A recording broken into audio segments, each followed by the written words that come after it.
آج کل کے نوجوانوں کو شاید یہ اندازہ ہی نہیں ہوتا کہ شادی ہے کیا چیز. وہ قاضی جو ہے وہ اپنا جملہ بھی پورا نہیں کرتا کہ تم نے قبول کیا، وہ اس سے پہلے کہہ دیتا ہے میں نے قبول کیا. کیوں؟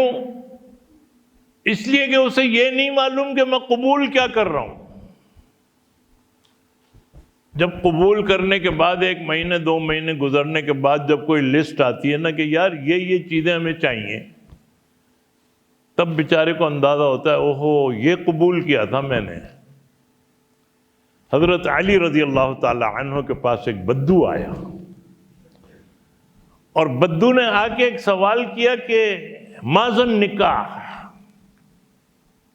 نکاح کیا چیز ہے؟ آپ نے فرمایا لزوم مہر، مہر لازم ہو جاتا ہے. بدو نے کہا ثم ماذا، پھر آپ نے فرمایا کہ سرور شہر، 1 مہینے کا سرور. بدو نے کہا کہ اچھا ثم ماذا. بدو بھی کوئی بالکل ہی ڈھیٹ قسم کا تھا. حضرت علی رضی اللہ تعالی عنہ نے فرمایا کہ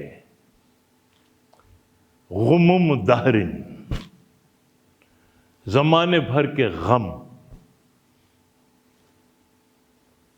بچے ہو جاتے ہیں، ان کا دوا دارو ہے، ان کا علاج معالجہ ہے، اور کیا کیا چیزیں. بدو نے پھر کہا کہ ثم ماذا. حضرت علی نے اپنی کمر جھکا دی اور کہا کہ قصور ظہر، وہ غم اور وہ بوجھ اتنے ہوتے ہیں کہ انسان کی کمر دوہری ہو جاتی ہے. لیکن بدو پھر بھی اڑا رہا، اس نے کہا ثم ماذا. حضرت علی نے فرمایا کہ نزول قبر، پھر انسان قبر میں اتر جاتا ہے.